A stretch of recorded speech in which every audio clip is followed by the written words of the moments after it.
जय श्री राम मित्रों, भारत के संविधान को लेकर हमें जो पढ़ाया गया, क्या वह पूरा सच है? क्या आपने कभी यह जानने की कोशिश की कि भारत का संविधान किन देशों से प्रेरित है और वे देश खुद किससे प्रेरित थे? इस वीडियो में एक गंभीर और विचार उत्तेजक चर्चा है मनुस्मृति पर, एक ऐसा ग्रंथ जिसे दुनिया के कई देशों में पहला कोडिफाइड लॉ माना गया, लेकिन भारत में जिसे या तो गलत समझा गया या जानबूझकर बदनाम किया गया। चलो अश्विनी उपाध्याय जी के सरल वक्तव्यों से समझते हैं। जाता है कि लगभग 3 साल में भारत का संविधान बनाया गया। लगभग 300 लोगों ने मिलकर भारत का संविधान बनाया गया। हमें यह भी पढ़ाया जाता है कि बाबा साहब अंबेडकर ड्राफ्टिंग कमेटी के चेयरमैन थे। लेकिन हमें कभी यह नहीं बताया गया कि किन 10 देशों की नकल करके हमने संविधान बनाया। और यह तो कभी नहीं चर्चा हुई कि जिन 10 देशों की नकल करके भारत का संविधान बना, उन देशों ने किसकी नकल किया था। भारत का संविधान 10 देशों की नकल करके बना।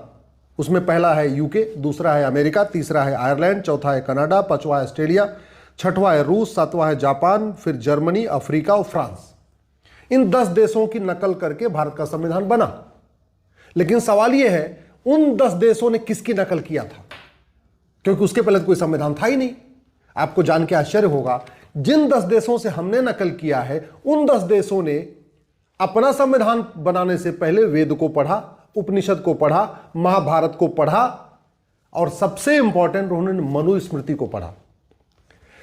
America, Britain, Ireland, Canada, Australia, रूस, जापान, जर्मनी, अफ्रीका और फ्रांस का जो संविधान है, उसमें 50% जो कंटेंट है वो मनुस्मृति से लिया गया। और हमारे देश में मनुस्मृति का अपमान भी किया जाता है। हमारे देश में मनुस्मृति बच्चों को पढ़ाई भी नहीं जाती। दुनिया के कई कॉन्स्टिट्यूशन एक्सपर्ट ने कहा कि Manusmriti is the first codified law of the world. कई लोगों ने कहा कि Manusmriti is the first codified law of the अर्थ। और हमारे यहां मनुस्मृति में क्या क्या लिखा हुआ है इसको कभी बताया नहीं। वर्मा, थाईलैंड, कंबोडिया, जावा, बाली, मिस्र, पर्शिया, ग्रीस, रोमन में मनुस्मृति को आज भी पूरे सम्मान के साथ देखा जाता है और वहां बहुत इस पर चर्चा होती है। यूरोप, अमेरिका, ब्रिटेन, जर्मनी में आज भी मनुस्मृति को पढ़ाया जा रहा है, लॉ के कोर्सेज में शामिल किया गया है। Max Muller, McDonald, Keith, Thomas और जूई, इन लोगों ने कहा था कि Manusmriti is the first codified law of the earth, Manusmriti is the first codified law of the world. और हमारे यहां इसकी कोई चर्चा ही नहीं हो रही है, उल्टा अपमान और किया जाता है। भारत का जो सुप्रीम कोर्ट है, इसके पहले प्रिवी काउंसिल होती थी और प्रिवी काउंसिल के जज थे विलियम जोन्स। उनको जब मनुस्मृति के बारे में पता चला, चूंकि उनको संस्कृत नहीं आती थी, तो पहले उन्होंने 2 साल तक संस्कृति सीखा और संस्कृति भाषा सीखने के बाद उन्होंने पूरी मनुस्मृति को पढ़ा। और विलियम जोन्स के जो जजमेंट हैं प्रिवी काउंसिल में, उन्होंने बाकायदा मनुस्मृति को कोट किया हुआ है। जर्मनी के दार्शनिक नीत्शे ने कहा था कि बाइबल की तुलना मनुस्मृति से करना मनुस्मृति का अपमान होगा। उन्होंने कहा था मनुस्मृति बाइबल की कभी तुलना ही नहीं हो सकती। और यह भी कहा था कि दोनों की तुलना करना अपने आप में पाप है। अमेरिका में encyclopedia of social science, Cambridge history of India, Keith ने हिस्ट्री ऑफ संस्कृति जो लिखा है, पीवी कांडे साहब ने धर्मशास्त्र का इतिहास लिखा है। इन सब में मनुस्मृति के ऊपर बहुत विस्तृत चर्चा की गई है।